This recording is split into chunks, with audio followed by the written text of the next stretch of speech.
बिस्मिल्लाहिर्रहमानिर्रहीम। अस्सलामु अलैकुम वरहमतुल्लाहि वबरकातुहू। आराम से यार, मत ना भाई।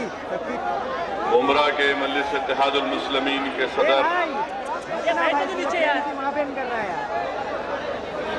जनाब मजहर लाला साहब, भाई तू बैठ जाना यार प्लीज यार। मुंबई के मजलिस इत्तेहादुल मुस्लिमीन के सदर भाई उसको हिला रहे हो। जनाब शाकिर पटनी साहब, मजलिस इत्तेहादुल मुस्लिमीन के रुकन असम्बली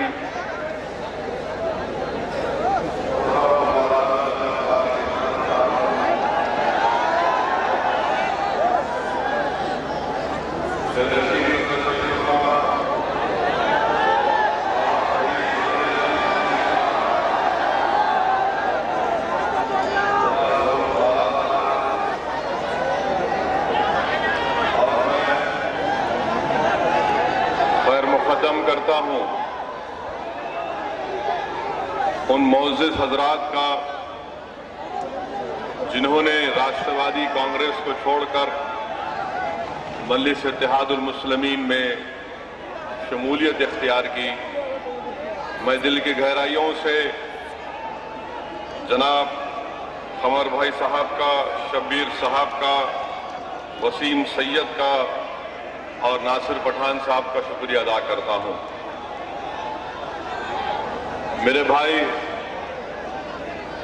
अगर यहां से दोबारा आवाज आएगी तो मैं जाकर अपनी कुर्सी पर बैठ जाऊंगा। मैं आप लोगों से मुखातिब हूं, यहां से आवाज नहीं आएगी, वरना मैं जाकर बैठ जाऊंगा। जलसा नहीं होगा। अगर आपको तकलीफ हो रही तो आप थोड़ा बाहर हट के बैठो। बिस्मिल्लाहिर्रहमानिर्रहीम। अजीजान मिल्लत, इस जलसे में तशरीफ फरमा बुजुर्गान मिल्लत, मेरे गयूर नौजवान साथियों, पसे पर्दा बैठकर सुनने वाली मेरी इज्जतदार माँ और बहनों, मैं सियासी गुफ्तगू करने से पहले मैं ये समझता हूं कि मेरी दीनी और इखलाकी जिम्मेदारी है कि मैं उस मौजू पर आपसे बात करूं और जिसका जिक्र करना निहायत ही अहम है और मौजूदा मुल्क के हालात और मरकज में बैठी हुई एक जालिम हुकूमत के साजिश और मंसूबों का इजहार करना बेहद जरूरी है, जो हिंदुस्तान के गयूर 17 करोड़ तौहीद परस्त लोगों की शनाख्त को खत्म करने पर और हमको अल्लाह उसके रसूल के दिए हुए कानून से दूर करने के लिए मरकजी हुकूमत हिंदुस्तान में यकसा सिविल कोड के नाम पर हमारी शनाख्त को खत्म करने की एक कोशिश कर रही है। और मैं आपकी तवज्जो इसलिए चाहूंगा कि सारे मुल्कगीर पैमाने पर पूरे मुल्क में जिस किसी के दिल में और सीने में धड़कता हुआ दिल है, जिस नौजवान के पास उसके सीने में इस बात की अगर वो तकलीफ महसूस कर रहा है कि मेरी शरीयत को मुझसे छीना जा रहा है, जिस ज़ईफ हमारे बुजुर्गों के धड़कते हुए सीनों में जिनकी जिंदगियां 70-75 साल को पहुंच चुकी हैं, आज इनके दिलो दिमाग में एक सवाल ये पैदा हो रहा है कि क्या यहां पर मुझसे मेरी शनाख्त को छीन लिया जाएगा। मेरी गयूर मां और बहनें आज इस सोच और फिक्र में मुब्तला है कि क्या हमसे हमारी पहचान और हमारी शनाख्त को खत्म कर दिया जाएगा। मेरे अजीज दोस्तों और बुजुर्गों, मेरी इज्जतदार मां और बहनों, असदुद्दीन ओवैसी आपके दरमियान में खड़े होकर इस बात का इजहार कर रहा है कि आज मरकजी हुकूमत जिसकी क़ियादत वज़ीर आज़म नरेंद्र मोदी कर रहे हैं, वो हिंदुस्तान में न सिर्फ मुसलमानों पर यकसा सिविल कोड को नाफिज करने की कोशिश कर रहे हैं, बल्कि वो हिंदुस्तान के प्लुरलिज्म को, हिंदुस्तान के सेकुलरिज्म को, हिंदुस्तान की डाइवर्सिटी को खत्म करने का एक मुनज़्ज़म इरादा कर चुके हैं। यकसा सिविल कोड का निफाज मेरे भाई सिर्फ मुसलमानों के लिए तकलीफ दे बात नहीं होगी, बल्कि तकलीफ दे बात हिंदुस्तान के हर शहरी के लिए होगी जो हिंदुस्तान के सेकुलरिज्म से मोहब्बत करता है, जो हिंदुस्तान की डाइवर्सिटी की इज्जत करता है। आज असदुद्दीन ओवैसी उन तमाम गयूर हिंदुस्तानियों से भी कह रहा है कि जागो, आज वक्त आया है जागने का। अगर आज तुम अपने आंख और दिलो दिमाग को खोलकर मरकजी हुकूमत की साजिश को नहीं समझोगे तो याद रखो, आने वाली नस्ल तुम हम तमाम को कभी माफ नहीं करेगी। वो आने वाली नस्ल हमसे सवाल कर रही है कि इस मुल्क को आजाद कराने के लिए हिंदुओं ने, मुसलमानों ने, दलितों ने, ईसाइयों ने, सिखों ने, सबने मिलकर अंग्रेजों से इस मुल्क को आजाद कराया। सबने मिलकर अपनी जानों को कुर्बान किया, सबने मिलकर जेलों की सोबतों को बर्दाश्त किया, सबने मिलकर अंग्रेजों की लाठियों का शिकार हुए, सबने अपने आंखों के सामने अपने अजीजों की लाशों को देखा। सन 57 की जंग आजादी के मुजाहिदीन, मुमरा के गयूर नौजवानों, मेरे इज्जतदार मां और बहनों, अगर अल्लाह सन 57 के उन मुजाहिदीन की रूहों को आवाज देगा तो अल्लामा फजल खैराबादी की रूह मुमरा के गयूर नौजवानों को पुकार रही है कि नौजवानों याद रखो, इस मुल्क को आजाद संघ परिवार ने नहीं किया, इस मुल्क को आजाद हमने किया और इसलिए किया कि तुम्हारी शरीयत जिंदा रहे। अगर अल्लाह उन सन 57 के जंग आजादी के मुजाहिदीन की रूहों को आवाज देगा तो उनकी रूहें तुम तमाम से पुकार कर कह रही है कि हमने रेशमी रूमाल की तहरीक का आगाज इसलिए किया था कि जब मुल्क आजाद हो जाएगा अंग्रेजों से तो हम अपनी मस्जिदों को आबाद रखेंगे, हम शरीयत पर चलेंगे, इस मुल्क के सेकुलरिज्म को जिंदा रखेंगे। आओ मेरे नौजवानों, मेरे बुजुर्गों, मेरी इज्जतदार मां और बहनों, हिंदुस्तान के गयूर हिंदुस्तानियों, ओवैसी तुमसे भीख मांग रहा है कि बचा लो इस मुल्क को, इस मुल्क को बचाना है ऐसी ताकतों से जो हिंदुस्तान के सेकुलरिज्म को खत्म करना चाहती है। ये लड़ाई मेरी नहीं है, ये लड़ाई तुम्हारी नहीं है, ये लड़ाई मस्जिद को बचाने की नहीं है, ये लड़ाई शरीयत को बचाने की लड़ाई जरूर है, मगर ये लड़ाई हर हिंदुस्तानी को लड़ने की जरूरत है। उस हिंदुस्तानी को लड़ने की जरूरत है जो इस मुल्क की खूबसूरती को बचाना चाहता है। मेरे भाई, मेरे बुजुर्गों, इस मुल्क की खूबसूरती क्या है? इस मुल्क की खूबसूरती ताजमहल नहीं है, इस मुल्क की खूबसूरती लाल किला नहीं है, इस मुल्क की पहचान कुतुब मीनार नहीं है। यकीनन ये हमारे असलाफ की यादगार की निशानियां हैं जो पुकार पुकार कर तुमसे कह रही हैं कि तुमने सरजमीन पर जहांबानी और हुकूमत की, तुमने सरजमीन पर किसी पर जुल्म नहीं किया, मगर इस मुल्क की पहचान, इस मुल्क की खूबसूरती इसका सेकुलरिज्म है। इस खूबसूरती को अगर बचाना है मेरे भाई तो इस मुल्क को बचाना पड़ेगा ऐसी ताकतों से जो हिंदुस्तान को कमजोर करना चाहते हैं। आज हमसे कहा जाता है कि आप अपनी मुस्लिम औरतों पर जुल्म करते हैं। मरकजी वजीर वेंकैया नायडू कहते हैं कि मुसलमान औरतों को इससे इंसाफ होना चाहिए। मरकजी हुकूमत नरेंद्र मोदी की हुकूमत सुप्रीम कोर्ट में अपना काउंटर एफिडेविट आयत कर डालती है और डालकर यह कहती है कि मुस्लिम औरतों से इंसाफ करना हमारा मकसद है, मुस्लिम खवातीन को उनका मुकाम मिलना हमारा मकसद है। ठीक है, अगर तुम्हारा मकसद हिंदुस्तान के मुसलमान औरतों से इंसाफ करना है तो मैं अगर ये बात कहूंगा तो यकीनन मेरी इस बात में मेरी इज्जतदार मां और बहनों की हामी होगी। मैं जो बात आपके सामने रख रहा हूं, मेरी आवाज हिंदुस्तान के कोने कोने में जहां तक जाएगी, चाहे आज जाए, कल मेरी इज्जतदार मां है उसमें हामी भरेगी कि मैं ये कह रहा हूं कि अगर हुकूमत हिंदुस्तान के मुसलमान खवातीन की इंसाफ के लिए काम कर रही है तो मुमरा के इस गली कूचों में इस बिल्डिंग में रहने वाली माए नरेंद्र मोदी से पुकार पुकार कर कह रही है कि हिंदुस्तान के मरीज वजीर आजम, अगर तुम मुसलमान औरतों से इंसाफ करना चाहते हो तो इशरत जहां की मां से तुम पहले इंसाफ करो। इशरत जहां की मां से इंसाफ करो। और इंसाफ यही करना है कि जो गुजरात के हाई कोर्ट में केस चल रहा है, मिस्टर मोदी आप केस रोज चला दो, दूध का दूध पानी का पानी हो जाएगा। कौन टेररिस्ट था कौन टेररिस्ट नहीं था मालूम हो जाएगा।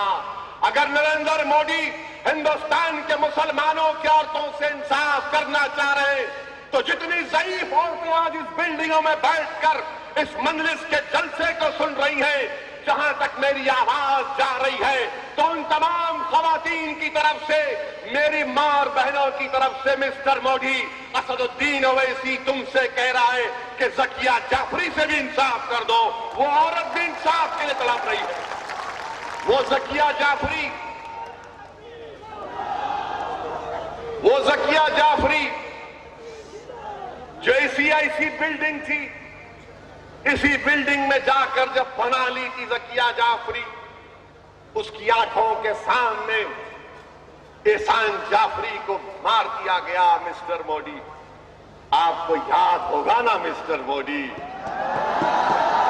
या आप भूल गए हैं हिंदुस्तान के वजीर आजम?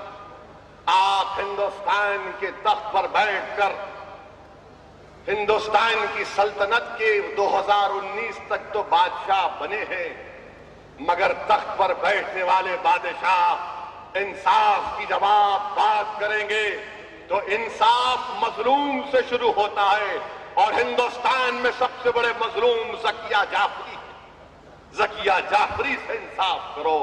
और जो लोग इंसाफ की बात आज कर रहे हैं तो मुझे वो करबला का वाकया भी याद आ रहा है कि यजीद भी यही समझता था कि मैं नवासे रसूल को मारकर इंसाफ कर रहा हूं। तो सुन लो, वक्त के लिए यजीद से हम कहना चाह रहे थे, वक्त के नमरूद और फिरौन से हम कहना चाह रहे हैं कि तुम्हारा जुल्म वक्त यह होगा, तुम्हारा खातिमा बरक है इंशाअल्लाह होगा, तुम्हारा खातिमा बरक है इंशाअल्लाह ताला।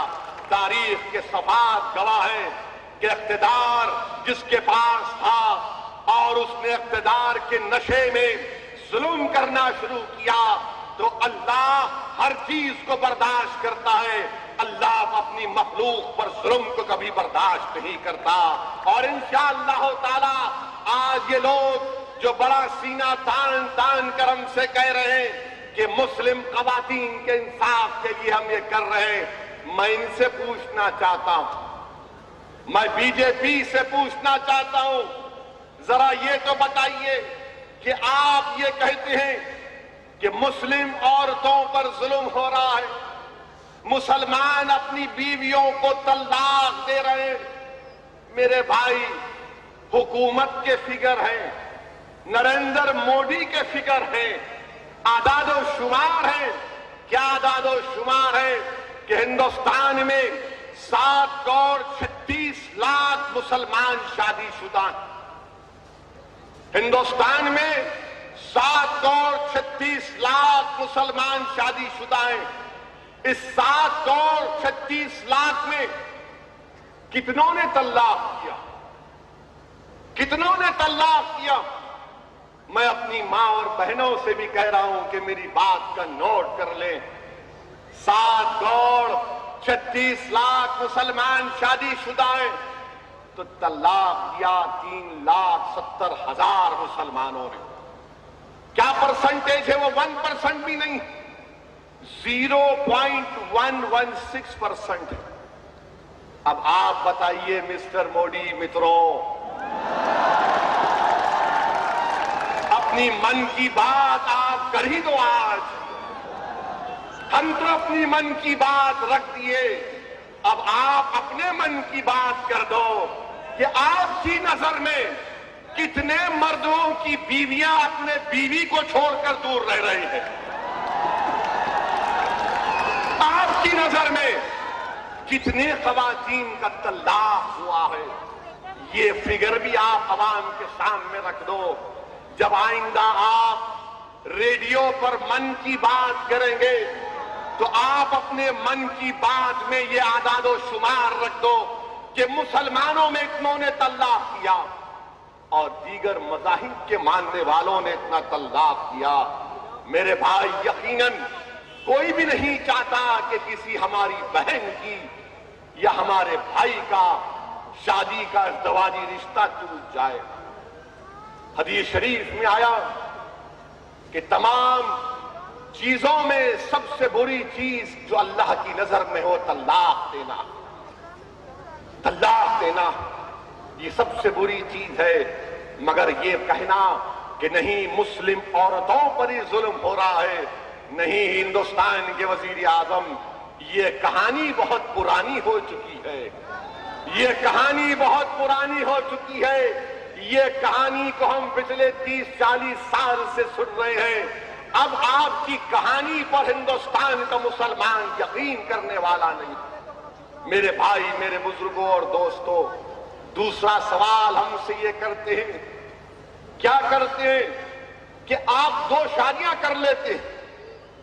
मैं तमाम मर्दों की तरफ से कह सकता हूं, या अगर नहीं तो अपने तरफ से अपनी बात कह रहा हूं कि मुझे अपनी एक बीवी को देखकर परेशानी होती है। एक को ही संभालना बहुत मुश्किल है, एक से इंसाफ करना बहुत मुश्किल है।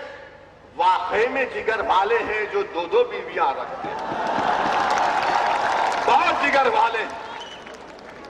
हम तो एक में ही परेशान हैं, पिस नहीं रहे, अल्हम्दुलिल्लाह खुश हैं। मगर अल्लाह क्या कहता है? अल्लाह मर्दों से कह रहा है कि अपने बीवियों को खुश रखो। अल्लाह ने औरतों से नहीं कहा सुनो मर्दों, सुनो नौजवानों। अल्लाह कुरान में मर्दों से कह रहा है अपने बीवियों का ख्याल रखो, उनको खुश रखो। ये औरतों की जिम्मेदारी नहीं है। अब मेरी कोई बात सुनकर किसी मर्द की मर्दानगी को तकलीफ पहुंची होगी तो मेरे भाई माफ करना, तुम्हारी मर्दानगी को तकलीफ पहुंचाने के लिए कह रहा हूं कि हमारी जिम्मेदारी है कि हम अपनी बीवियों का ख्याल रखें। और मेरी नजर में मर्द वो है जो अपनी बीवी का ख्याल रखे, नामर्द वो है जो अपनी बीवी को मारता है। नामर्द वो है जो अपनी बीवी का ख्याल नहीं रखता। मर्द वो है जो अपनी बीवी को खुश रखता है। मर्द वो है जो अपने बीवी से मोहब्बत करता है। मर्द वो है जो अपनी बीवी की तकलीफ को अपनी तकलीफ महसूस करता है। मेरे अजीज दोस्तों और बुजुर्गों, ये जिक्र हमारी किताब कुरान करीम में किया गया। मिस्टर मोदी, इसका आप क्या जवाब देंगे? क्या जवाब देंगे इसका आप? और फिर ये कहना कि मुसलमान सिर्फ 2 बीवियां रखते नहीं। मेरे भाई, नेशनल फैमिली हेल्थ सर्वे 2005 और 6 आया, जिसमें क्या कहा गया कि हमारे हिंदू भाई भी 2 बीवी रखते हैं, मुसलमान भी रखते हैं, सब रखते हैं, मगर बदनामी का टोकरा हमारे सर पे रख देते हैं कि ने आप ही करते नहीं करते। मेरे भाई, कुरान में हमको क्या कहा गया? दूसरी शादी करने का हुक्म नहीं है, इजाजत है। दूसरी शादी करने का हुक्म नहीं है, इजाजत है। और अल्लाह कुरान में कह रहा है, फरमा रहा है कि तुमको इंसाफ करना पड़ेगा।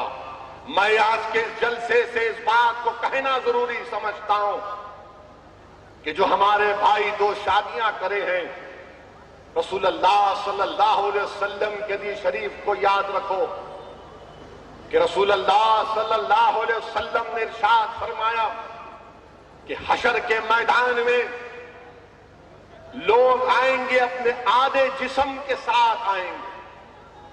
हदीस के अल्फाज हैं कि अपने आधे जिस्म के साथ आएंगे, यानी उनका पेट से उनका पैर कुछ नहीं होगा, आधे जिस्मों से आएंगे। जब लोग उनसे पूछेंगे कि तू इस हालत में कैसे आ गया, तो पुकार कर कहेगा कि दुनिया में मेरे पास 2 बीवियां थीं, मैंने उनसे इंसाफ नहीं किया तो अल्लाह ने मुझसे अज़ाब किया। तो जिनके पास 2 बीवियां हैं, याद रखो इंसाफ होगा अल्लाह के पास। कोई बचने वाला नहीं है। ना सदुद्दीन ओवैसी बचेगा, ना शाकिर बचेगा, ना वारिस बचेगा, ना लाला बचेंगे, और तमाम को जवाब देना पड़ेगा। मेरे भाई, इसीलिए आज के इस जलसे में मैं ये बात आपसे कहना जरूरी समझता हूं कि शरीयत के ऊपर लोग नारे जरूर लगाते हैं कि शरीयत के नाम पर हम मर जाएंगे। असदुद्दीन ओवैसी उन नौजवानों से भीख मांग रहा है कि मेरे भाई, तुम मरने के लिए नहीं आए हो, तुम जिंदा कौम के फर्द हो, तुमको जिंदा रहना है और इस तरह जिंदा रहो। अगर तुम शरीयत को अपने आप पर लागू करोगे तो तुम जिंदा हो। अगर तुम शरीयत को अपने आप पर लागू नहीं करोगे तो फिर तुमको जिंदा कहना मुश्किल हो जाएगा। अगर तुम घर में अपनी बाप की इज्जत करोगे तो तुम जिंदा हो। अगर तुम घर में अपनी माँ की इज्जत करोगे क्योंकि उसके पैर के नीचे जन्नत है तो तुम जिंदा हो। अगर तुम अपनी बीवियों से मोहब्बत करोगे तो तुम जिंदा हो। अगर तुम अपनी बीवियों को नहीं मारोगे तो तुम जिंदा हो। अगर तुम अपनी बीवियों का गुस्सा सहोगे तो तुम जिंदा हो। अगर तुम एक यतीम के सर पर हाथ रखोगे तो तुम जिंदा हो। अगर तुम बेवाओं की मदद करोगे तो तुम जिंदा हो। अगर तुम मस्जिदों को आबाद करोगे तो तुम जिंदा हो। अगर तुम तहज्जुद में उठकर नमाज पढ़ोगे तो तुम जिंदा हो। अगर ये नहीं तो फिर कोई जिंदा नहीं। जिंदा इसको कहते हैं मेरे भाई। दुनिया को बता दो कि जब तुम रोड पर अकेला चलकर कोई जाता है तो कहे हां ये जिंदा कौम का जिंदा जा रहा है। ये मिजाज हमको देना है दुनिया के सामने। आज हुकूमत हमसे कह रही है तो हम उनको बताएंगे जिंदा क्या होता। दहशतगर्दी का खात्मा करना पड़ेगा। अगर किसी नौजवान के दिल में आईसिस के ताल्लुक से राय बराबर भी मोहब्बत होगी तो तुम इस्लाम से वफा नहीं कर रहे हो, तुम इस्लाम से गद्दारी कर रहे हो। याद रखो, आईसिस से हमारा कोई ताल्लुक नहीं था, ना रहेगा। हमारी लड़ाई संघ परिवार से थी और इंशाअल्लाह ताला रहेगी। जब तक जिंदा रहेंगे फिरका परस्त ताकतों से मुकाबला करेंगे। मगर याद रखो मेरे भाई, जिस तरह तुम सुबह उठते हो, अगर खुशकिस्मत है वो लोग जो रात के अंधेरे में उठकर अल्लाह से भीख मांगते हैं, बहुत खुशकिस्मत है। किसी एक अल्लाह वाले ने कहा था, शायद इमाम गज़ाली ने कहा था कि जो रात के अंधेरे में उठकर सन्नाटे के आलम में अल्लाह की बारगाह में सजदा कर कर रोता है तो अल्लाह उससे मोहब्बत करता है। जो रातों में उठकर अल्लाह से भीख मांगते हैं, अल्लाह उनसे मोहब्बत करता है। जो फजर की नमाज को उठ जाते हैं, अल्लाह सलामत रखे उन घरों को जिसमें एक बाप उठकर अपने तमाम घर वालों को उठाता है, उठ बेटा, उठ बेटी, नमाज फजर का वक्त हो गया। मेरे भाई, ये मिजाज पैदा करना है। मगर हम नौजवानों का क्या मिजाज है, बुरा मत मानिए, आज कहने दीजिए। हम नौजवानों का मिजाज ही है कि फजर गोल हो जाती है, अम्मा आके उठाती है कि उठ जा बेटा, तू नमाज तो नहीं पढ़ा, कम से कम अब नाश्ता तो कर ले। तो बेटा बोलता, अम्मा तू रोटी डाल, मैं जरा फोन खोल के देखता हूं कितने एसएमएस आए, कितने व्हाट्सएप आए। मेरे भाई, फोन को जो तुम सुबह उठ के देखते हो, क्या तुम्हारे दिल में यह ख्याल नहीं पैदा होता कि मैं कुरान खोलकर भी पढ़ लूं कभी? मैं फोन खोलने की जगह कुरान खोलकर देख लूं? मैं व्हाट्सएप या स्नैपचैट या फेसबुक को छोड़कर कभी एक सूरे की एक आयत पढ़ लूं? पढ़ो नौजवानों, खबर में स्नैपचैट मदद करने नहीं आएगा, हशर के मैदान में फेसबुक काम नहीं आएगा। मुनकिर नकीर जब खबर में आएंगे तो व्हाट्सएप मदद करने नहीं आएगा। मुनकिर नकीर पूछेंगे व्हाट डिड यू डू, वहां व्हाट्सएप नहीं आएगा। इसीलिए कुरान पढ़ो, शरीयत को लागू करो अपने आप पर, दुनिया को बताओ कि हम जिंदा हैं, और जिंदा जब है तो इस तमाम चीजों को करना पड़ेगा। और रहा सवाल हमारी हुकूमत का, जो कह रहे हैं कि ये तलाक को खत्म करना पड़ेगा, मिस्टर मोदी मैं आपसे पूछना चाहता हूं, जब आप पार्लिमानी इलेक्शन की इंतखाबी मुहिम चला रहे थे तो आपने कहा था, क्या कहा था, अच्छे दिन आएंगे। क्या अच्छे दिन आए मेरे भाई?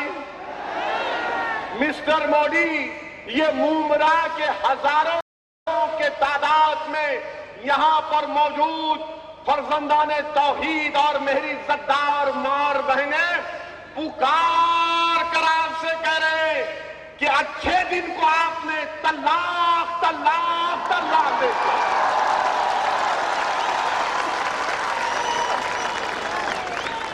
अब जवाब दो इसका। तुम मेरे साथ नहीं है तो मैं अकेले जाने वाला हूं, अभी बैठो खामोश। 540 के लोकसभा में एक ही चूमे, कोई साथ नहीं है।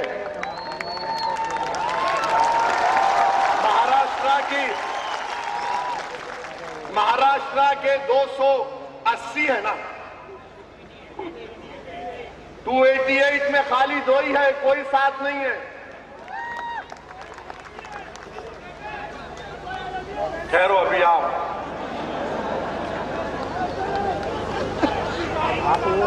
यूट्यूब पे जाओ, यूट्यूब पे मेरे भाई चैनल वो करो, SBI चैनल, मैं लिंक भेजता हूँ।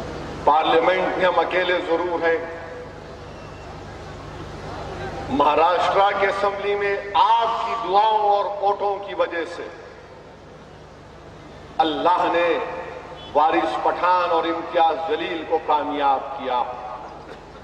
ये आपकी दुआएं हैं और अल्लाह का करम है। यहां पर भी कोई नहीं देता साथ। जरा थोड़ी देर के लिए सोचो, आप जिस चीज का जिक्र वारिस कर रहे थे कि जब वारिस पठान ने कहा कि मैं वो नारा नहीं लगाऊंगा, वारिस पठान ने कहा कि आप लगा लो, मुझे मजबूर मत करो, ये हिंदुस्तान की जमहूरियत है, तो आपको जानकर हैरत होगी, या आप जानते भी होंगे। आपके हाफिजे को ताजा करने के लिए कह रहा हूं कि सबसे पहले वारिस को महाराष्ट्र की विधानसभा से निकालने का अगर किसी ने रेजोल्यूशन मूव किया तो कांग्रेस और राष्ट्रवादी ने मूव किया। बाद में बीजेपी शिवसेना उसकी तारीफ करी। अब आप सोच लो कौन किससे मिला हुआ है, आप खुद सोच लो। जो सेकुलरिज्म की दुहाई देते, जो कहते कि नहीं बगैर मुसलमान के हम पूरे नहीं होते, और तुम जानते भी हो कि दीन इस्लाम में हम सिवाय अल्लाह के किसी की इबादत नहीं कर सकते। हम सिर्फ अल्लाह की इबादत करते हैं, हम सिर्फ अल्लाह से मांगते हैं, भीख मांगते हैं। हमारा ईमान यह है कि सूरज को बनाने वाला अल्लाह, हमारा ईमान यह है कि चांद और सूरज, जमीन और आसमान को बनाने वाला अल्लाह, आसमानों से पानी बरसाने वाला अल्लाह, यह आसमानों का शामियाना टिकाने वाला अल्लाह, हर चीज में अल्लाह अल्लाह अल्लाह है। तो हम कैसे अल्लाह को छोड़कर किसकी इबादत करें? तो आपने कहा कि नहीं वारिस, तुमको बोलना पड़ेगा। अच्छा किया वारिस ने, यकीनन पूरे के पूरे आ गए। मेरे भाई, जब तक अल्लाह किसी के सीनों पर इत्मीनान नहीं पैदा कर देता, यह आसान काम नहीं है कि 100-150 कांग्रेस, राष्ट्रवादी, शिवसेना, बीजेपी के एमएलए वारिस को घेर लिए और कहा कि बोल दे। किसी शिवसेना के एमएलए ने वारिस को कुत्ता कहकर गाली दी। जब मुझे वारिस पठान ने गमगीन होकर अपनी आंखों में आंसू लाकर फोन करके कहा कि साहब मुझे शिवसेना के एमएलए ने कुत्ता कहा, तो मैं आज वारिस तुमसे कह रहा हूं कि हशर के मैदान में तुम देखोगे कि तुम्हारा मुकाम क्या होगा इंशाअल्लाह ताला। जो लोग आज हमको कुत्ता कह रहे हैं, यकीनन हम मदीने वाले के गुलामों के कुत्ते हैं। बोलो हमको कुत्ता तो फिक्र की बात नहीं। तुम कुत्ता कहो, क्या कहते कहो, मगर तौहीद को हम छोड़ने वाले नहीं हैं, हम शरीयत को छोड़ने वाले नहीं हैं। इसलिए कि हिंदुस्तान की जमहूरियत हमको इजाजत देती कि हम अपने मजहब पर चले।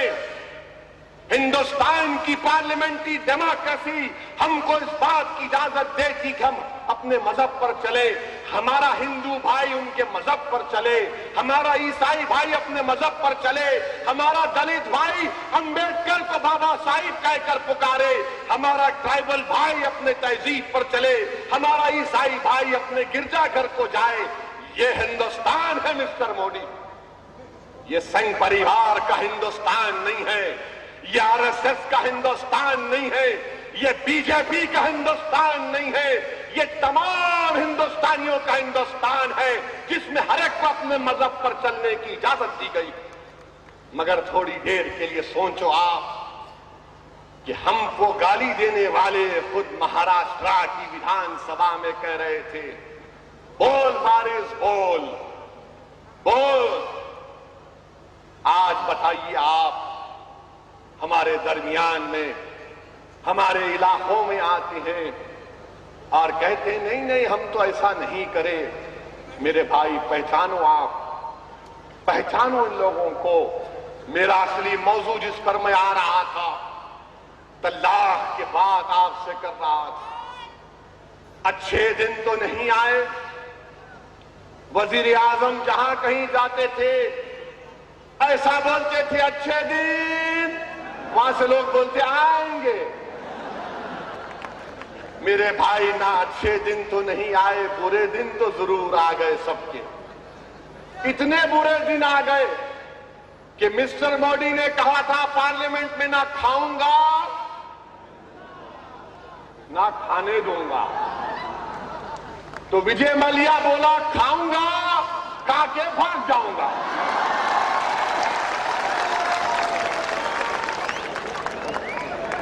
कितना खाया उन्हें? 10,000 करोड़ खाया कमबख्त का बच्चा। 10,000 करोड़ गारत का घड़ा है, भरता ही नहीं है। 10,000 करोड़ खाया, डकार भी लेके किंगफिशर में उड़ के चले गया। और हमारे मित्रों बोल रहे अच्छे दिन। वाह प्राइम मिनिस्टर वाह। फिर हमारे वजीर आजम ने कहा 15 लाख आएंगे हर एक के अकाउंट में। कहा था नहीं कहा था? 15 लाख आए। मिस्टर प्राइम मिनिस्टर, आपने हिंदुस्तान के अवाम को 15 लाख नहीं देकर तलाक तलाक तलाक कह दिया। तीसरी बात, हिंदुस्तान के वजीर आजम ने कहा था नौजवानों को नौकरियां मिलेंगी। कहा था ना हिंदुस्तान के नौजवानों को नौकरियां मिलेगी। कितने नौजवानों को नौकरियां मिली? तो हाथ तो उठा दो, कुछ तो उठाओ। अच्छा कितनों को नहीं मिली हाथ उठाओ। जरा कैमरा फिराओ, दिखाओ मोदी को कि नौकरी नहीं मिली। तो नौकरियों को भी मोदी ने क्या कहा? तलाक तलाक तलाक। फिर चौथा वादा मिस्टर मोदी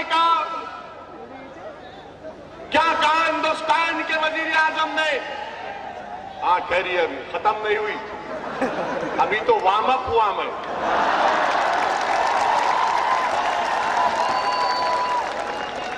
ये बीच बीच में नहीं बोलना। हाँ ठहरो। चौथी बात मिस्टर मोदी ने कही थी, क्या कहा था? बल्कि मिस्टर मोदी के साथ एक बड़ी अदब के साथ कहना चाह रहा हूं कि स्वामी जी ने भी कहा था। स्वामी जी ने कहा, अगर मोदी प्राइम मिनिस्टर बन जाएंगे तो डॉलर का रेट 35 रुपये हो जाएगा। स्वामी जी और मोदी जी, डॉलर का रेट 70 रुपये हो गया, तो आपने डॉलर को क्या किया? तलाक तलाक तलाक किया। आपने कहा था हिंदुस्तान के वजीर आजम, बॉर्डर पर कुछ नहीं होगा। ठीक है, आपने सर्जिकल स्ट्राइक किया। मैं तमाम आवाम की तरफ से अपनी आर्मी को सलाम करता हूं। हम अपनी आर्मी को सलाम करते हैं। जरा ये भी नजारा दिखाओ टीवी वालों,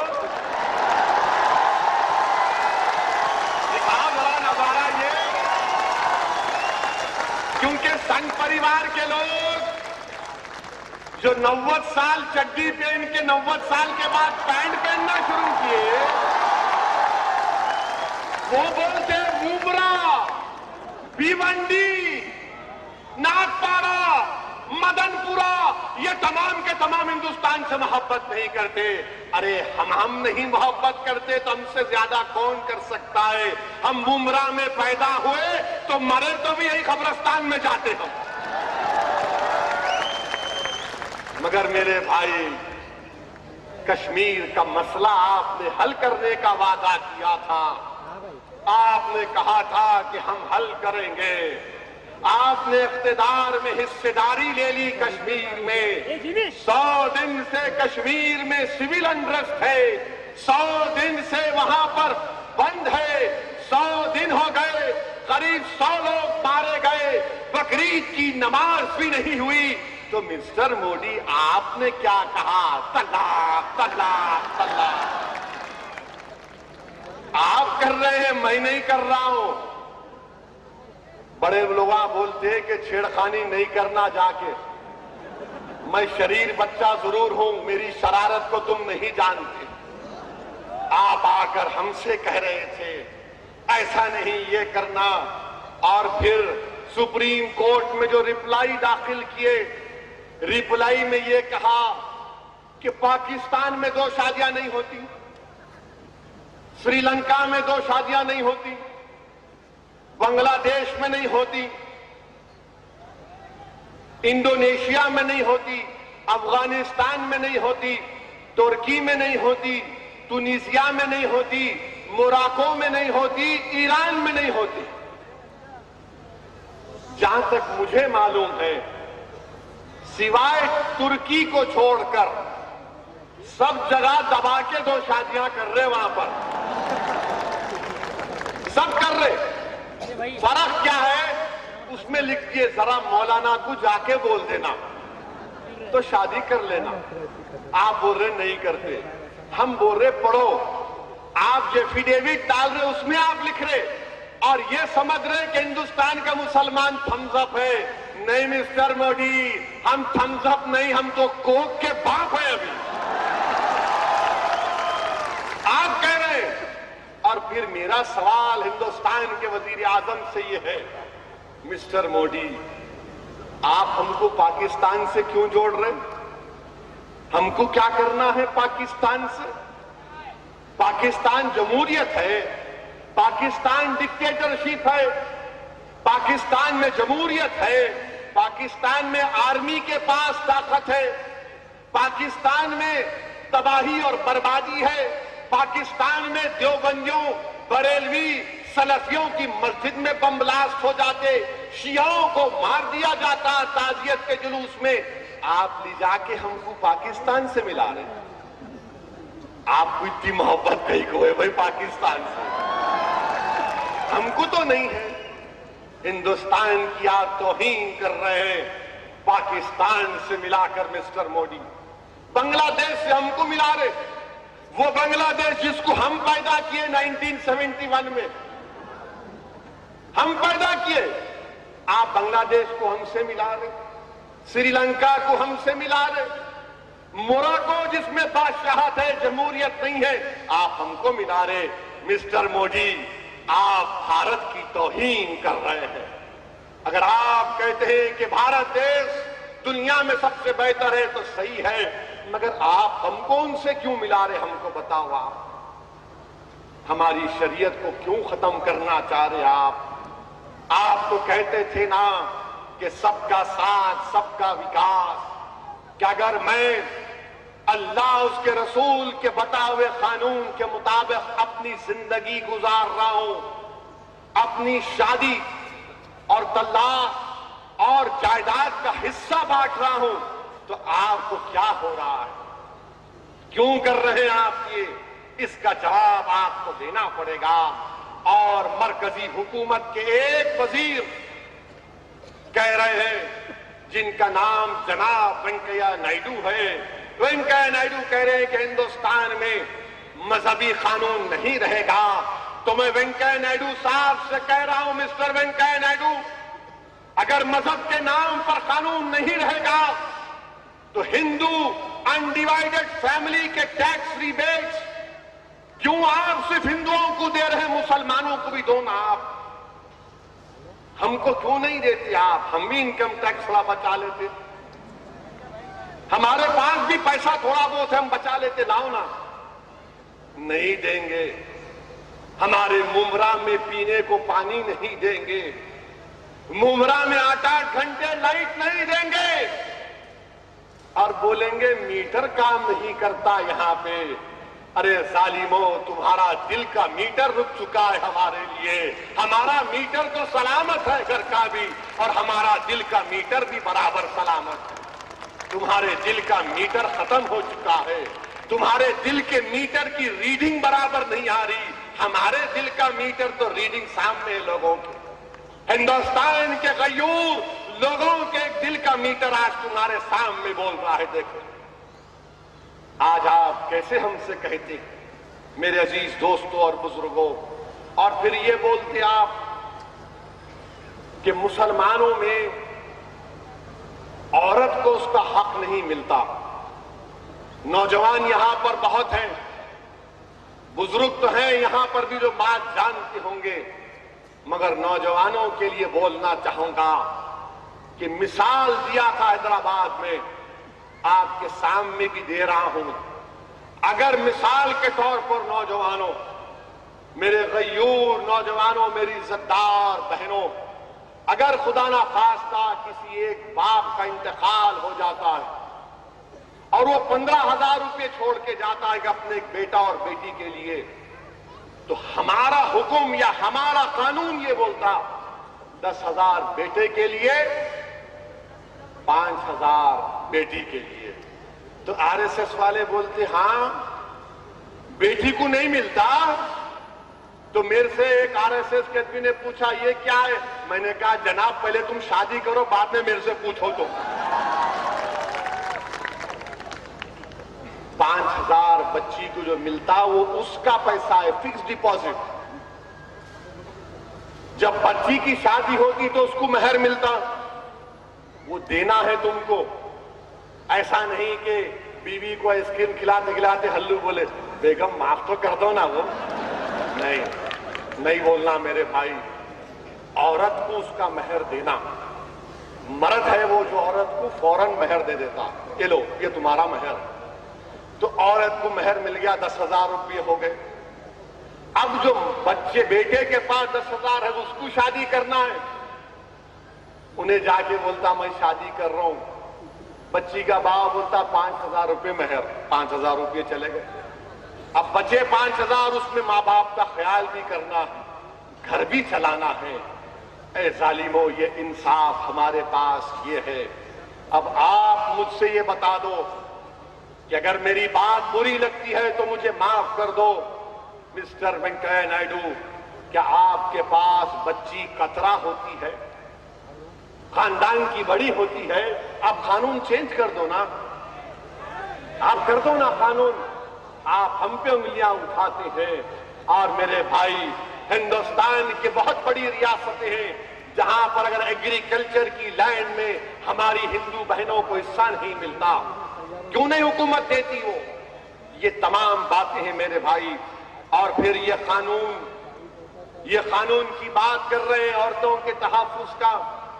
मैं हमारे नौजवानों और बुजुर्गों की मौजूदगी में एक बात कह रहा हूं कि हमारे कोर्ट में, सुप्रीम कोर्ट ने एक फैसला दिया है कि अगर कोई नौजवान बच्चा या बच्ची अगर शादी नहीं करके भी एक दूसरे के साथ रहे, बगैर शादी के साथ रहे, तो उसमें भी औरत का हक है। हम हुकूमत से पूछना चाह रहे हैं, जब जस्टिस चौहान ने यह फैसला दिया था, जो लॉ कमीशन के आज चेयरमैन है, तो हम तो शादी कर रहे हैं ना। अगर दूसरी शादी भी कोई कर रहा है, उसके पास जिगर है तो कर रहा होगा, मगर एक औरत को बीवी मानना, माशरे में उसको इज्जत देना है। जो लोग औरतों से शादी नहीं करते तो दुनिया उनकी इज्जत नहीं करते, उसको बीवी नहीं कहते, उसको किसी और नाम से पुकारते हैं। मेरे भाई, ये दुनिया को और हुकूमत को बताना पड़ेगा। और मैं यह भी कहना चाहूंगा कि आज जब मैं बंबई पहुंचा, तो बंबई पहुंचा तो एक टीवी प्रोग्राम में गया और वहां पर किसी एक प्रेस वाले ने मुझसे सवाल किया कि कोई फिल्म नहीं आने वाली है, क्या नाम है जी उसका? खैर, लाहौल वाला जो भी नाम है भला है, बहरहाल कुछ नाम है, बड़ी मुश्किल है, बहरहाल कुछ नाम है उसका। तो उसने मुझसे कहा, मिस्टर ओवैसी, ये फुला फुला पिक्चर है और इसको रिलीज नहीं होने देते बोल रहे। मैं बोला, मेरे को क्यों बोल रहे आप? नहीं, आप क्या तबसरा करेंगे? बोला, मैडम, हिंदुस्तान का सबसे बड़ा हीरो तो मैं खड़ा हुआ हूं।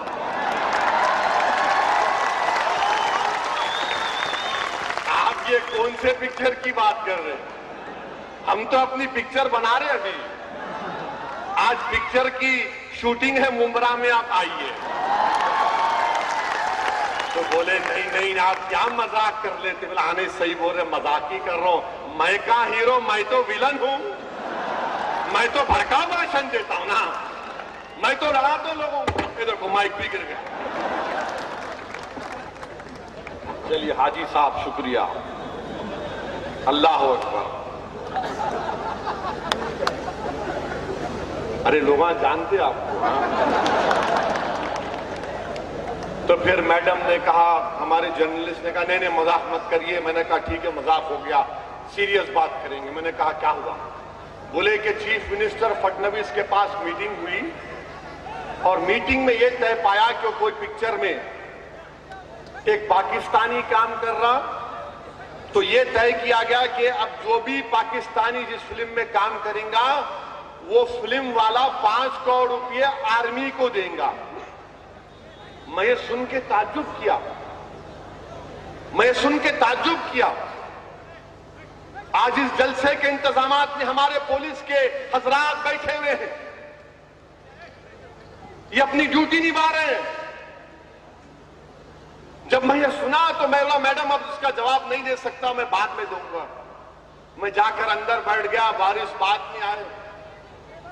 मैं सोच रहा था कि जब अजमल कसब को, वो बहादुर पुलिस कांस्टेबल जिसने जिंदा हाथ अजमल कसब को पकड़ा था, उसका नाम तुकाराम था, मगर मैं गलत नाम कह रहा हूं तो माफी चाहता हूं, याद नहीं आ रहा।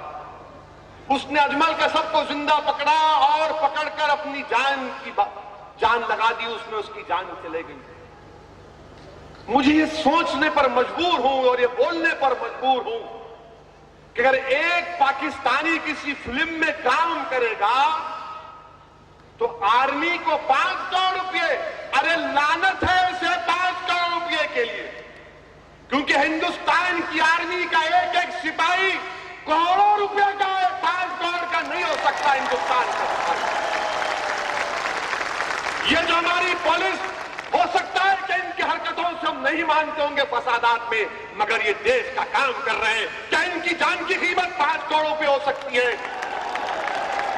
क्या किसी हिंदुस्तान के फौजी की जो सरहद पर गोलियां खा रहा है, अपने बीवी बच्चों से 6-6 महीने दूर रहता है, और जब घर को आता है तो अपनी मां, उसकी बीवी खुश होती है कि जिंदा आ गया, क्या उसकी कीमत 5 करोड़ रुपए हो सकती है? अरे लानत है तुम लोगों पर। क्या काम कर दिए कि हिंदुस्तान की का फौजी 5 करोड़ का है? नहीं, बीजेपी वालों और बेटो, बीजेपी वालों और आपका छोटो, 5 करोड़ क्या कर रहे हैं आप? ये आपकी देश से मोहब्बत है? जब प्राइम मिनिस्टर कहते हैं कि मेरे हिंदुस्तान की आर्मी ने इस तरह का काम किया, मिस्टर प्राइम मिनिस्टर, एक पाकिस्तानी एक पिक्चर में काम करे तो 5 करोड़ नहीं, हिंदुस्तान के वजीर आजम, हिंदुस्तान की आर्मी का एक एक सिपाही 100-100 करोड़ से बढ़कर उसकी कीमत है। 5 करोड़ की कीमत लगाकर गद्दारी मत करो आप इन लोगों से।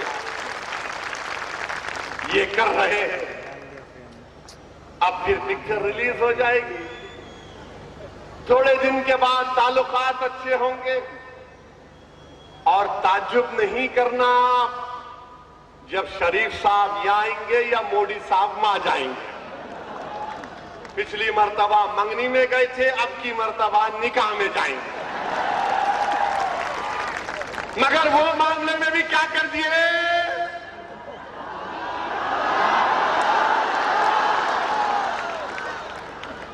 आप हमको बोल रहे हैं। मिस्टर मोदी, क्या हो रहा है? इस देश का क्या होगा कि आप एक पाकिस्तानी एक्टर की कीमत 5 करोड़ रुपए, क्या मोहब्बत है आपको देश से? मैं क्या बोल सकता हूं? अब मुझको गाली देते, ये जहां जाता भड़काऊ भाषण करता, ये जहां जाता इस तरह की बात करके चला जाता। मगर मुझे पूरा उम्मीद है कि जब मैं ये बात कह रहा था to पुलिस वाले मुंडी हिला रहे थे, तो मैं समझता हूं कि मैं काम कर गया।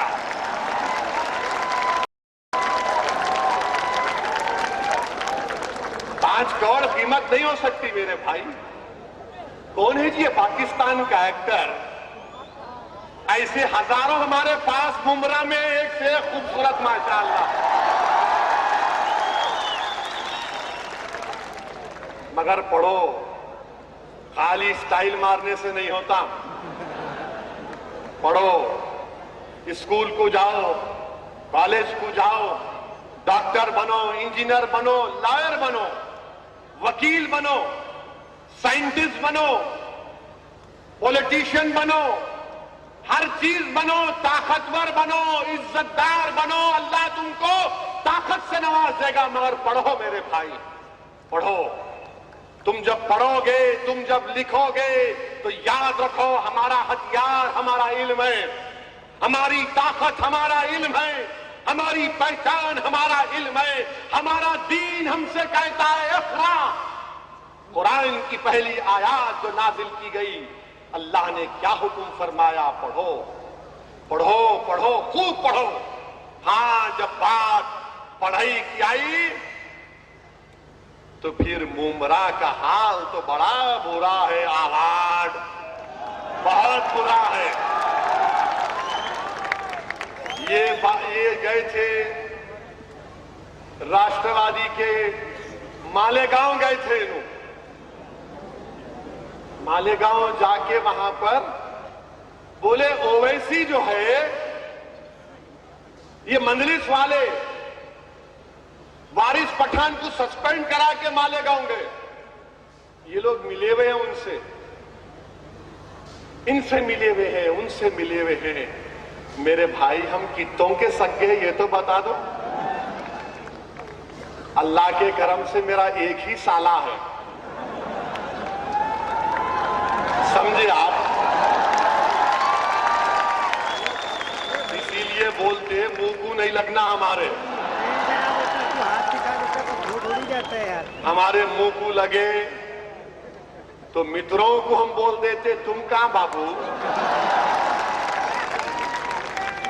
बहरहाल मेरे भाई, मुंब्रा में आपके पास, मुंब्रा स्टेशन के पास 4 उर्दू मीडियम के स्कूल है ही नहीं है लाला। यहाँ 2 लाला बैठे हुए हैं, मजहर लाला एंड रऊफ लाला, है ना। एमएम वाली में 12 उर्दू मीडियम स्कूल है, मेरे को मालूम, तुमको नहीं मालूम, मेरे को मालूम। अब मैं जो बोला सही है, वो बाद में बात करेंगे। मुंब्रा स्टेशन में 4 उर्दू मीडियम के स्कूल, एमएम वैली के बिल्डिंग में 12। अब ये 4 और 12 को मिला लीजिए 16 हो गए। 16 में कितने प्रिंसिपल है? एक ही प्रिंसिपल है, एक ही प्रिंसिपल है। और फिर 18 प्रिंसिपल की जरूरत है यहां पर, 51 टीचर्स की जरूरत है। स्कूल को उठा के वहां दूर फेंक दिए तो बस में जाने को किराया कौन देंगे भाई? बस में जा नहीं सकते। गए तो स्कूल में ना पीने का पानी है ना टॉयलेट है। मैं वारिस साहब से बोल रहा हूं कि जब असेंबली शुरू होगी, वारिस पठान साहब, आप असेंबली में गड़बड़ कर देना, इसके बारे में उठा देना मसले को। आप ये सस्पेंड हो गए तो कोई बात नहीं, आपको सस्पेंड हुए तो भी हीरो बनते। आप उठाओ मसले को, उठाओ इसको आप। फिर थाने म्युनिसिपल कारपोरेशन ने एमएम वैली मार्केट के पास, ये शिमला पार्क के पास, हमारे ठेला बंडी के कारोबार करने वालों को वहां लेके गए। 2500 ठेला बंडी को तोड़ दिए, फिर भी आप वोट डालेंगे क्या? अब आप सोचो, मुंब्रा की मेन रोड पर मैंने अपनी आंखों से देखा कि हमारी गरीब मां और बहनें फुटपाथ के किनारे कपड़ा बिछाकर बेच रही हैं, सामान को बेच रही हैं। नौजवानों, सोचो उस थोड़ी देर के लिए उन गरीब मां और बहनों के दिलों पर क्या गुजरती होगी, जिसको आपने निकाल कर फेंक दिया और कहा कि वहां पर जाओ एमएम वैली मार्केट के पास, और फिर वहां पर किराया भी देना, ट्रांसपोर्ट का रोज 120-150 रुपये देना, और मार्केट बनाए तो कैसा, ये 3 फेज जरूर है तार, ये गिरा तो पूरे जाते, थोड़े बच भी जाते, मगर जहां पर ये ठेला मार्केट बनाए वहां 22,000 वोल्ट का तार जा रहा, 22,000 वोल्ट का तार जा रहा। क्या आप राष्ट्रवादी को फिर साथ देंगे? अच्छा, क्यों लेकर गए वहां पे मार्केट? इसलिए एक अतराफ में रेजिडेंशियल कॉम्प्लेक्स के बिल्डरों से बातचीत हो गई थी। आप लोग क्या बोलते, मुंबई की जबान में मांडवाली हो गई थी। मैं भी अच्छा बोल रहा हूं भाई, वेरी गुड, वो कर लिए थे। तीसरी बात, पानी के बारे में बोल दिया, सूरेज प्लांट का कनेक्शन नहीं दे रहे। ये कौन करेगा मेरे भाई? उर्दू लाइब्रेरी अलमास कॉलोनी में 3 महीने चली, 3 साल से बंद पड़ी हुई है। लाइब्रेरी बंद करने के लिए रखते, खोलने के लिए रखते आप, मगर वहां पर बंद हो गए। और फिर आप ये भी देख लो, स्टेडियम बनाए, स्टेडियम में कौन प्लेयर बैठा हुआ है? स्टेडियम पे कौन से पार्टी के खिलाड़ी बैठे हुए हैं? पूरे स्टेडियम में कब्जा करके बैठे हुए हैं। लगता है विजय माल्या के रिश्तेदार हैं ये। उन्हें रफू चक्कर हो गया, इन्हें बोले स्टेडियम अपना है, अपने बाप का है, स्टेडियम में बैठ के कब्जा कर लिए। मेरे भाई, आज आपको हालात और वक्त का तकाजा यह है कि आपको बदलना पड़ेगा। असेंबली इलेक्शन में मानता हूं कि जिस तरीके से हमको लड़ना था हमारी भी कोई कोताही जरूर हुई होगी, मगर इंशाअल्लाह ताला अब आप देखते हैं कि कमर भाई, शब्बीर, सैयद वसीम और नसीर पठान, रऊफ लाला, मजहर लाला, हमारे ये तमाम मजलिस के अरकान, ये तमाम आज यहां पर हैं। आपको मुत्तहिद होकर अपनी जमात को कामयाब करना पड़ेगा और सबसे पहले इन लोगों को अपने आप में एक होना पड़ेगा, एक होना पड़ेगा। आप लोगों को एक होकर जाना पड़ेगा आवाम के दरमियान में। और मैं वार्निंग दे रहा हूं पब्लिक के मौजूदगी में, सबसे कह रहा हूं, कोई मजलिस से बड़ा नहीं है। असदुद्दीन अवैसी भी अगर है तो मजलिस की वजह से, मजलिस नहीं तो असद भी नहीं। तो अपनी जमात का ख्याल रखिए। बंबई, मुंबई के बल्दिया के इंतखाबात होंगे, शाकिर पटनी की क़ियादत में इंशाअल्लाह ताला काम होगा। वारिस पठान अपनी पठानी दिखाएगा मुंबई के बल्दिया इलेक्शन में। मेरे भाई, जब तक आपकी आवाज ऐवान असेंबली में नहीं होगी, थाना म्युनिसिपल कॉर्पोरेशन में नहीं होगी, मुंबई के बल्दिया में नहीं होगी, भिवंडी के बल्दिया में नहीं होगी, तो हमारे मसाइल हल होने वाले नहीं है। मेरे भाई, लड़ने वालों की जरूरत है। आपने बरसों से कांग्रेस, राष्ट्रवादी का साथ दिया, ये कुछ नहीं कर सकते, ना ये इनके दिलों में कोई करने की नीयत है। ये सिर्फ हमको बेवकूफ बना रहे हैं, बेवकूफ बना रहे हैं। रिजर्वेशन का, मुसलमानों का रिजर्वेशन का मसला देखिए आज क्या हो रहा है महाराष्ट्र में। मैं मराठा लोग जो रोड पर पुरअमन तरीके से निकलकर अपना एहतजाज कर रहे हैं, वो काबिल मुबारकबाद है कि लाखों की तादाद में निकलते हैं, खामोशी से करते हैं, चले जाते हैं। मगर हम बीजेपी की गवर्नमेंट से, जिसमें शिवसेना भी शामिल है, हम इनसे पूछना चाहते हैं कि क्या मराठाओं को रिजर्वेशन देंगे तो मुसलमानों को नहीं देंगे? मैं मराठाओं के रिजर्वेशन के हरगिज खिलाफ नहीं हूं, दो आप उनको। मगर मैं आपसे क्या कह रहा हूं कि मेरे बच्चे रोजगार से महरूम हैं, मेरे बच्चे स्कूलों से महरूम हैं, मेरे बच्चियां कॉलेज से महरूम हैं, मेरे मां बाप की आंखों में एक उम्मीद है कि मेरी औलाद डॉक्टर बनेगी, इंजीनियर बनेगी, इस मुल्क और महाराष्ट्र को मजबूत करेगी।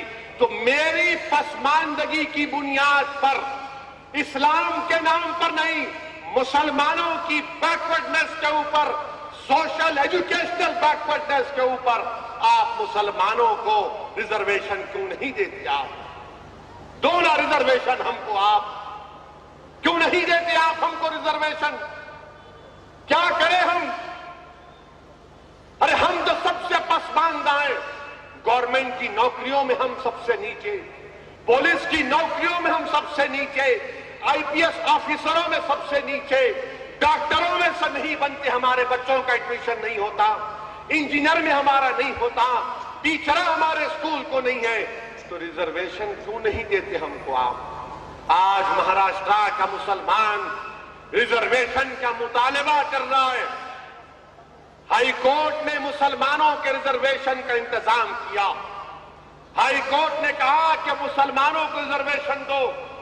हाई कोर्ट ने कहा मुसलमानों के बैकवर्डनेस के ऊपर दो।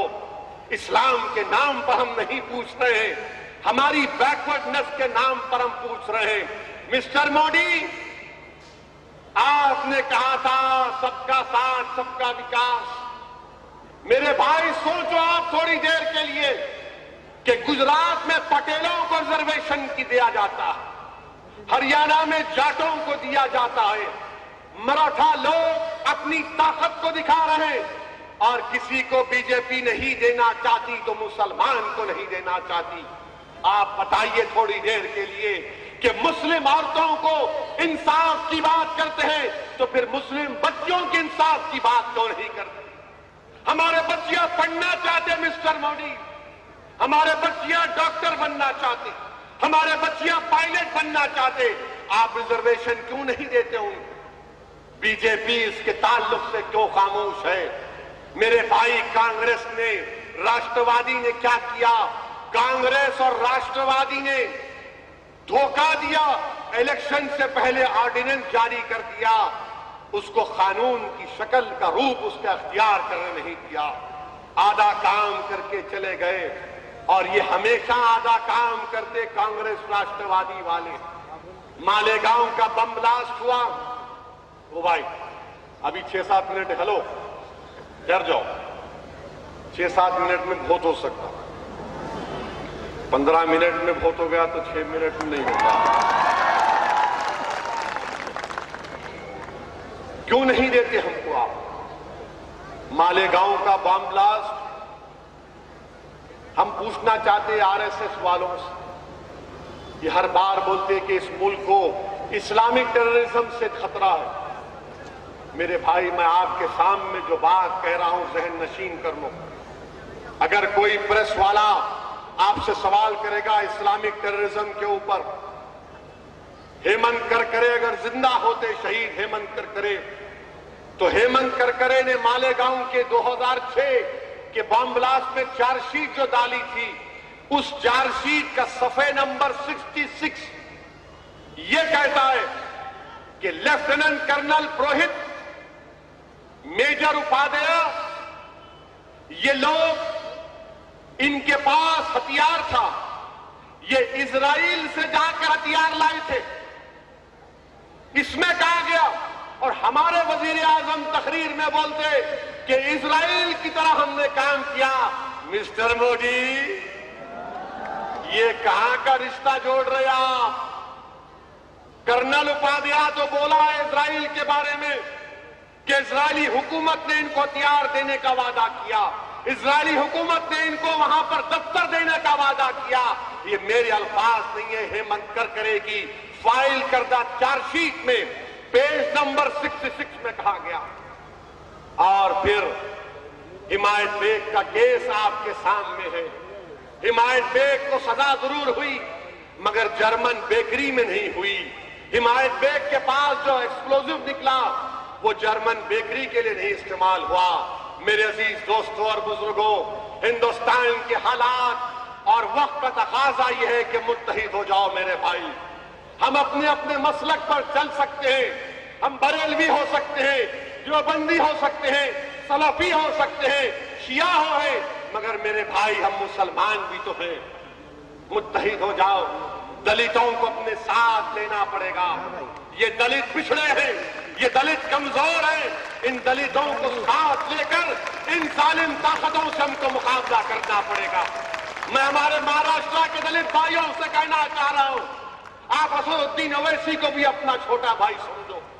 मैं आपके साथ खड़ा हूं, आप अपनी लड़ाई में अकेले नहीं हैं। मेरा तो मानना यह है कि हिंदुस्तान में गांधी से बड़ा कोई लीडर था तो अम्बेडकर था, हिंदुस्तान में नेहरू से बड़ा कोई लीडर था तो अम्बेडकर था। हमको अपने दलित भाइयों को साथ लेकर आगे बढ़ने की जरूरत है। आइए मेरे अजीज दोस्तों और बुजुर्गों, इस कारवान को आपको मजबूत करना है। अगर हम में कोई कमजोरी है तो हमको आकर बोलिए, तलकीन करिए, समझाइए हमको, हम इंसान हैं। मगर खुदा के लिए अगर तुम मजबूत नहीं करोगे तो कौन करेगा? मैं किसके घर पर जाकर भीख मांगू? मेरा हक बनता तुम्हारी दहलीज पर आकर तुमसे भीख मांगने के लिए कि देखो मैं तुम्हारे सामने आकर अपने लिए नहीं, अपने मुस्तकबिल के लिए मेरा साथ दो। मेरे भाई, अपने मुस्तकबिल के लिए, अपने रोशन मुस्तकबिल के लिए, अपने इत्तेहाद के लिए, अपनी ताकत के लिए मजलिस इत्तेहादुल मुस्लिमीन का साथ दीजिए। वाखिर दावाना अल्हम्दुलिल्लाहि रब्बिल आलमीन। हाज़िरीन जलसा का कुलीन मजलिस इत्तेहादुल मुस्लिमीन की जानिब से शुक्रिया अदा किया जाता है। आप सबका बहुत बहुत शुक्रिया, आप लोगों ने इस जलसे को कामयाब बनाया। शुक्रिया।